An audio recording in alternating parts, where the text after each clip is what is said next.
కశ్మీర్లో పహల్గామ్ ఉగ్రదాడిలో 26 మంది చనిపోవడం దేశాన్ని కలిచివేసింది. ఇది జరిగి నేటికి సరిగ్గా ఏడాది. దారుణం తర్వాత భారత్ ఆపరేషన్ సింధూర్ కూడా చేపట్టింది. ఈ విషాదం ఇంకా వెంటాడుతూనే ఉంది. అయితే ఈ దాడిని ఆపేందుకు అక్కడ కొందరు స్థానికులకు అవకాశం ఉందన్న విషయం ఆలస్యంగా వెలుగులోకి వచ్చింది. ఒక కుటుంబం కేవలం 3,000 కోసం కక్కుర్తి పడకపోయి ఉంటే ఈ దారుణం జరగకపోయేది. ఈ దాడిలో 2 స్థానికుల పాత్ర ఉన్నట్టు తేలింది. దాడికి పాల్పడిన 3 పాకిస్తానీ ఉగ్రవాదులకు వారు ఆశ్రయం కల్పించారని వెల్లడైంది. వీరు ఈ విషయం చెప్పే అవకాశం ఉన్నప్పటికీ పోలీసులకు సమాచారం ఇవ్వకుండా వారి గురించి రహస్యంగా ఉంచారని తేలింది.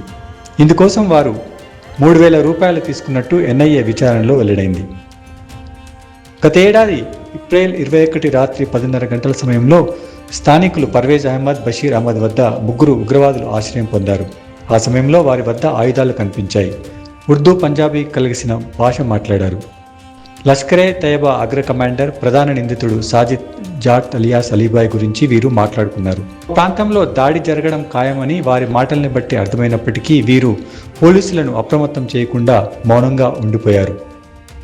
5 గంటల పాటు వారి వద్ద ఆశ్రయం పొందిన ఈ 3 ఉగ్రవాదులు అక్కడే తిని వెళ్ళిపోయారు. అందుకోసం 3,000 రూపాయలు ఇచ్చారు. ఏప్రిల్ 22న దాడి జరగడానికి కొన్ని గంటల ముందు మధ్యాహ్నం 12:30 గంటల సమయంలో ఈ ఉగ్రవాదులు బైసరన్ లోయలోని ఒక కంచె వెనకాల దాక్కున్నారు. ఆ విషయాన్ని పర్వేజ్ అహ్మద్, బషీర్ అహ్మద్లు గుర్తించారు. అప్పుడు కూడా వీరు పోలీసులకు కానీ స్థానిక టూరిస్టు ఆపరేటర్లకు కానీ సమాచారం ఇవ్వలేదని విచారణలో వెల్లడైంది. ఈ 2 తమ గుర్రాలు ఎక్కడానికి పర్యాటకులు ఎవరైనా వస్తారా అని మాత్రమే చూసుకున్నారు తప్ప ఈ విషయాన్ని పట్టించుకోలేదు. ఆ తర్వాత కొన్ని గంటలకు అక్కడ కాల్పుల మోత వినిపించడం, ఆ వాతావరణం అంతా రక్తసిక్తం అవడాన్ని కూడా వీరు చూశారు. అయినా కూడా తమకేం సంబంధం లేదన్నట్టుగా నిశ్శబ్దంగా అక్కడి నుంచి జారుకున్నారు. ఎన్ఐఏ ఆ తర్వాత వీరిని అరెస్ట్ చేసింది.